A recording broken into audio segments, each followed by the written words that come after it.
Olá, investidores e investidoras, sejam bem-vindos a mais um Retorno Cast Pocket. Estou eu, Luiz Felipe Vieira, juntamente com Felipe Medeiros, para falarmos de como alavancar seus ganhos no seu portfólio sem usar os derivativos.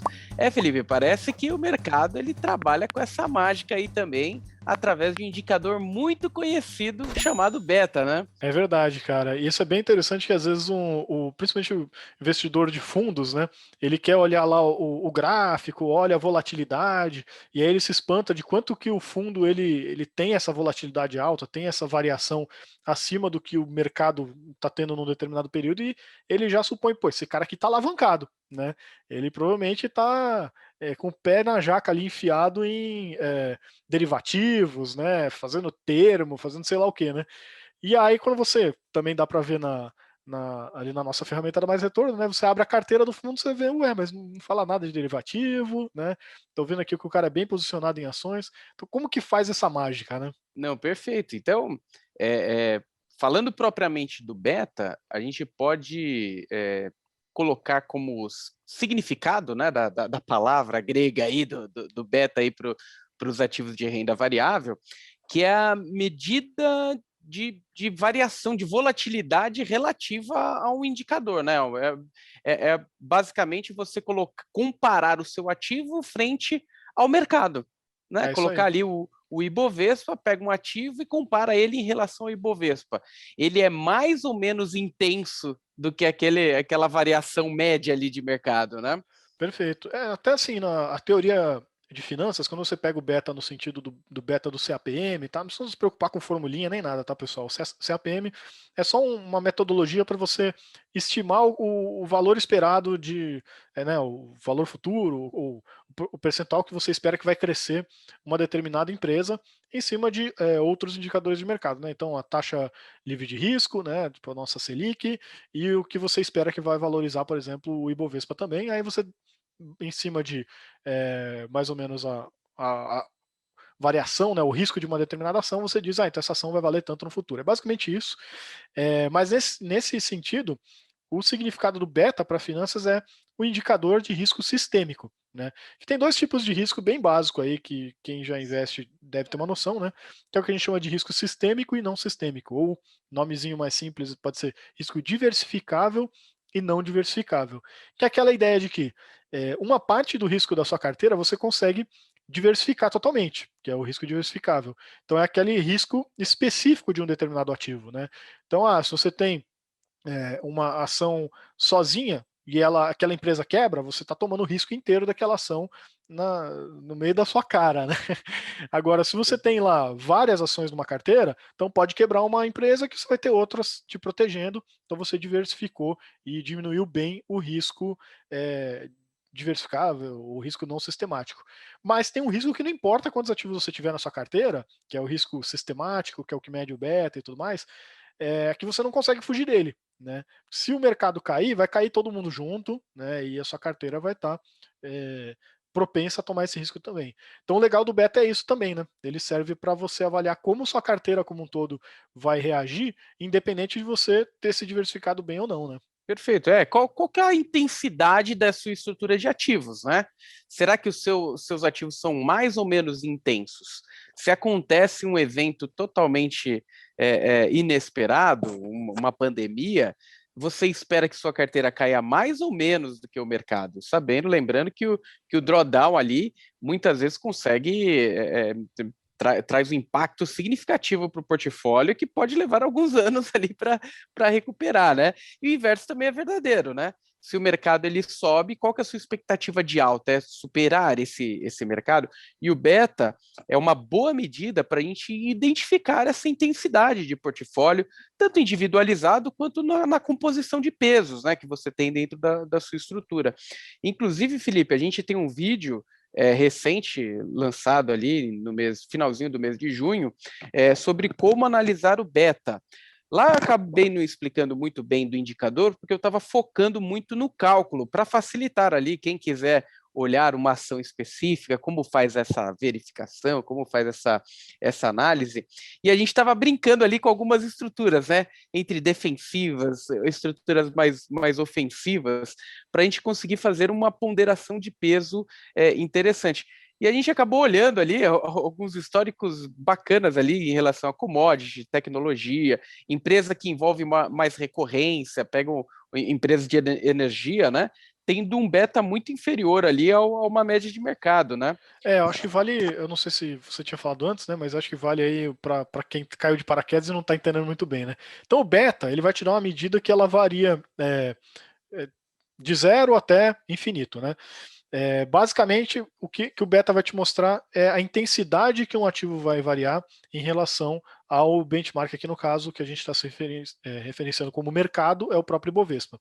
Então, se você tem um beta de 1, quer dizer que ele vai mexer exatamente, ele vai oscilar exatamente o mesmo tanto, não necessariamente na mesma direção, tá? Mas na mesma intensidade que o Ibovespa, né? Então, se o Ibovespa subir 10%, seu ativo vai subir 10% também. Se ele cair 10%, seu ativo vai cair 10% também. Se você tem um beta menor do que 1, aí você já tem um cenário que a gente chama de defensivo. Então, tudo bem, se a bolsa subir, ele vai subir menos, mas se ela cair, seu ativo também vai cair menos. Então, de novo, você tem um beta de meio, né? Aí quer dizer que quando o Ibov cair 10%, o seu ativo, o seu fundo, sua carteira vai cair só 5% e não 10% que nem o Ibov. E quando o beta ele é para cima, ele é maior que 1, aí você tem esses ativos mais arrojados, mais agressivos, né? Porque, de novo, vamos lá, se o beta for de 2, por exemplo, ele vai ser o dobro, vai variar o dobro do que variar o benchmark, no caso o mercado Ibovespa, né? Então o Ibov subiu 10%, sua ação vai subir 20%. E se cair, a mesma coisa, cai 10% Ibov, cai 20% a sua ação. Então essa que é a ideia que o beta traz para você, né? E daí alguém pode perguntar, mas Felipe, poxa, se eu acho que o Ibovespa vai subir, eu quero alavancar, quero ficar superior, quero ter resultados muito superiores. Só que como o inverso também acontece, na queda isso aí também acontece, por isso que a gente fala, não adianta olhar um único indicador, você tem que olhar o universo de indicadores para saber aquilo que faz sentido para você colocar no seu portfólio. Porque muitas vezes o drawdown, ele acaba sendo o detrator desse seu portfólio agressivo e muitas vezes você não tem nem tempo para esperar uma recuperação, né, Felipe?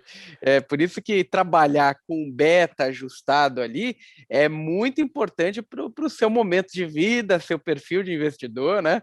O tiro pode sair errado ali, né? Exatamente. Na verdade, você pode ter várias estratégias em cima disso, né? Se você quer fazer uma gestão mais ativa em cima do beta, é que nem o Luiz colocou, tem uma expectativa que o Ibov nos próximos 12 meses aqui vai bombar, né? Que nem o pessoal esperando aí que nos próximos 6 meses, né? Espera que 2021 feche com o Ibov a 150 mil pontos. Se você tem essa mesma expectativa, então é legal de repente você alavancar o beta da sua carteira, né? E alavancar não quer dizer você encher de derivativo. Você pode comprar ativos mais agressivos para ter na sua carteira, que vão performar melhor se o Ibov subir. Agora vamos supor que você, não, eu acho que já está muito esticado, está tudo muito caro, eu acho que tem uma bolha, sei lá, qualquer motivo que você acha que o mercado vai derreter daqui para frente, mas você não quer desfazer da sua carteira de ações. Então você vai comprar ativos mais defensivos, com beta menor do que 1, que daí se o mercado realmente cair, você vai se proteger, você vai cair menos do que o resto do mercado. E aí você pode até aproveitar para lá na frente você fazer umas comprinhas quando tiver, se você tiver acertado o cenário, né, tiver tudo mais barato e comprar de repente as ações mais agressivas a preço de banana, né? Perfeito. E é natural você ir ajustando, né, seu portfólio conforme o seu momento de vida. Conforme é natural também, você vai aprendendo cada vez mais no mercado, você acaba colocando um pouco mais de risco conforme você vai se sentindo mais confortável, mas olhar esses indicadores, ele é muito importante no momento de tomada de decisão. Justamente para você saber, né? O mercado não tem como você correr o risco só para um lado, né? É. Eu quero correr o risco só para o ganho, só para o lado de ganho, mas não quero correr o risco para o lado de perda. É muito, muito complexo você fazer isso, né? Você acaba tendo sempre o revés, né, de uma posição que você tome. Então, é na saúde ou na doença, na alegria ou na tristeza, quando você assume esse tipo de posição. Dá, Mas mas custa caro, né? Você vai pagar é, por isso. Exatamente. Por isso que é importante estar bem alinhado, né? Estar bem ajustado.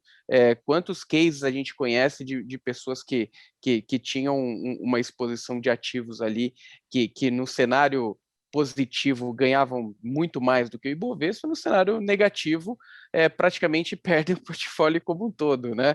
E a gente não precisa ir muito longe. Por exemplo, os nossos colegas ali, o pessoal do Alaska Black já estiveram diversas vezes com a gente ali, ver a posição mais agressiva deles, que eles usavam sim um pouquinho de derivativos, uma posição vendida, etc. Acabou que na pandemia o drawdown simplesmente acabou com o resultado histórico do portfólio. Isso significa que eles não vão dar a volta por cima? Pelo contrário, né? Significa que vai levar um pouquinho mais de tempo.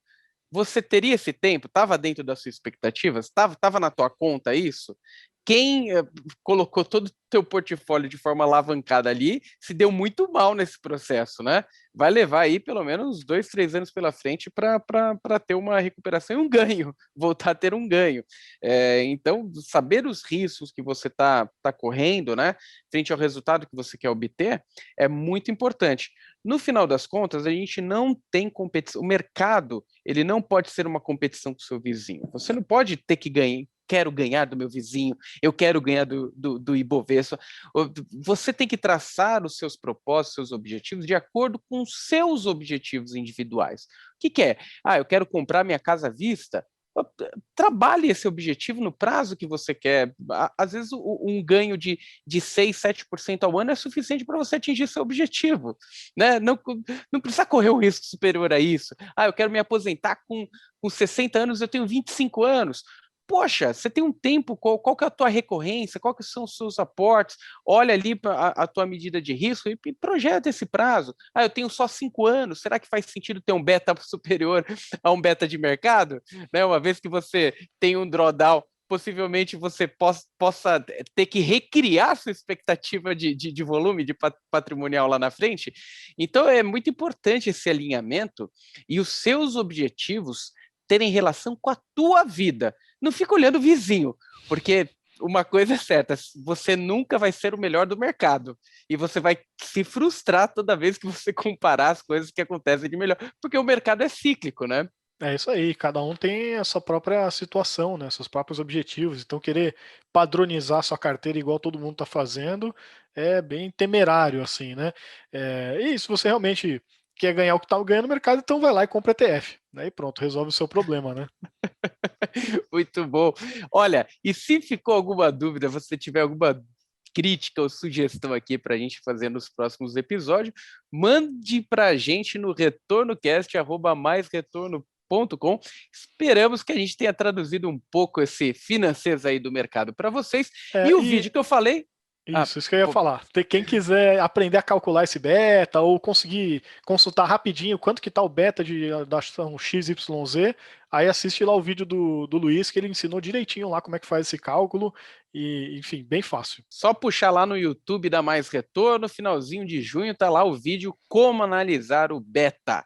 É isso Obrigado, aí, coloca pessoal. lá na pesquisa do YouTube se você não tá no canal, né?